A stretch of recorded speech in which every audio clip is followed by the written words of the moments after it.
Hey friends, good morning. This is Derek from Bomb Socks. Welcome to another edition of Bomb-Bites, where we're here to help you feast upon the words of Christ, one bite at a time. Today we are going to jump right into the Book of Omni. Omni is a crazy book.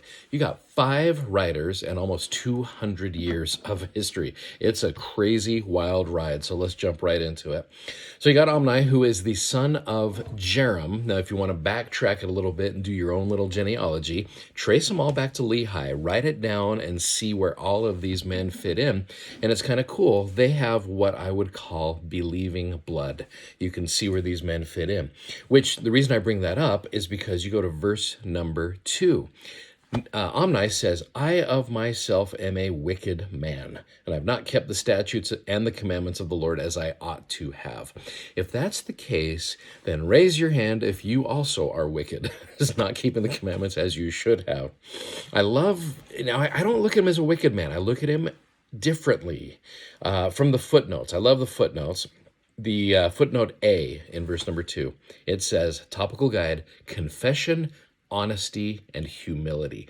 Last I checked, those were 3 very desirable qualities. So I don't look at Omni as a bad guy. I look at him as someone maybe who's overwhelmed, kind of like Enos, who would be his grandpa. I look at Enos was overwhelmed with his sins, and he wanted to really wrestle before God to see what his state was. Thing about these guys, there's not a lot of room on the plates. And so he's probably just like, I'm not a very righteous man. He's probably humble. And so I love those qualities. I say Omni is a good dude. You go to verse number 3, he's obedient. He says there's wars going on. There's wars going through this whole chapter. He says, I'd kept these plates according to the commandment of my fathers. And he's obedient, and he passes it on to his son Ammoron in verse number 4. So here's writer number 2. He says, I write a few things which are few. And again, he writes an impressive 5 verses. But verse number 6, he talks about how, again, when you're righteous, you're blessed. When you are wicked, you are not blessed. It's that thing I talked about in the book of Jerem a couple episodes ago. He also says that these words were verified. He used that same word that Jerem used. You go down to his brother, now Ammoron's brother, Chemish, the prolific writer Chemish. I'm just going to read verse number 9 because it's just kind of cool. And now I, Chemish, write what few things I write in the same book with my brother. For behold, I saw the last which he wrote, that he wrote it with his own hand, and he wrote it in the day that he delivered them unto me. And after this manner we keep the records, for it's according to the commandments of our fathers, and I make an end. Boom, and Chemish is out. He's like, I better write something down right here. And you go to verse number 10, where you go to his son Abinadom, who is a little more prolific. He writes 2 verses. He basically says, man, we're in a war. I've killed a lot of Lamanites in defense of my brethren. Everybody's written all kinds of great stuff. And he says, that which is sufficient is written, and I make an end. Boom, and he's out. So here we are in verse number 12. We made it through 4 writers, and now we are introduced to Amaleki. And Malachi's a good dude. He writes some wonderful things. In fact, I'm probably going to spend part of today, and then I'm going to finish up his writings next time.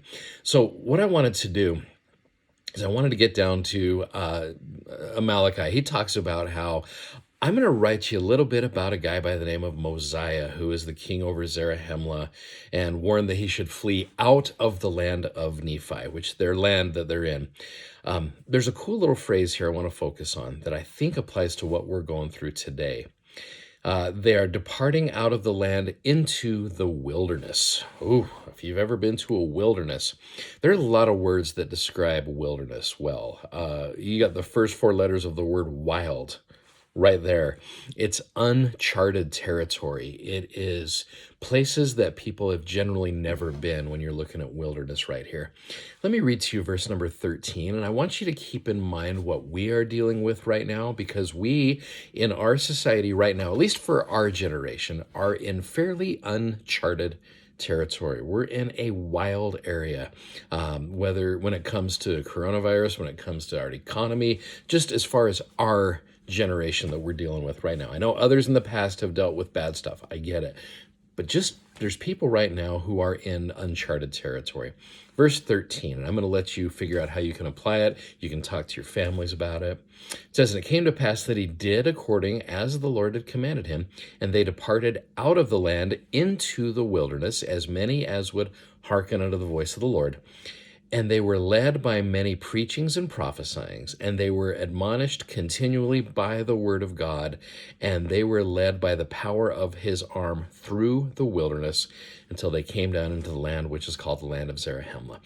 Now, there's a lot of words there. They were led through the wilderness. It doesn't say they were taken out of this. They were led through this.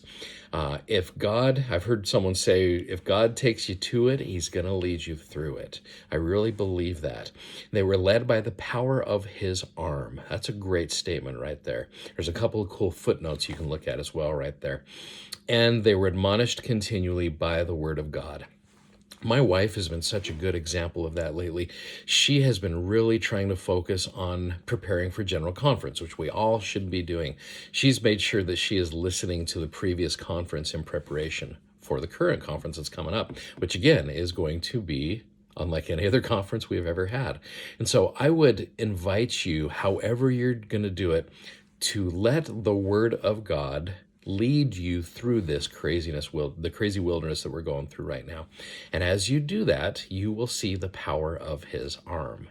I love that. Just a cool little phrase there in verse number 13. Excuse me. So as you read through, and again, that's up through verse 13. We're going to hit the rest of it tomorrow with some cool little history as well.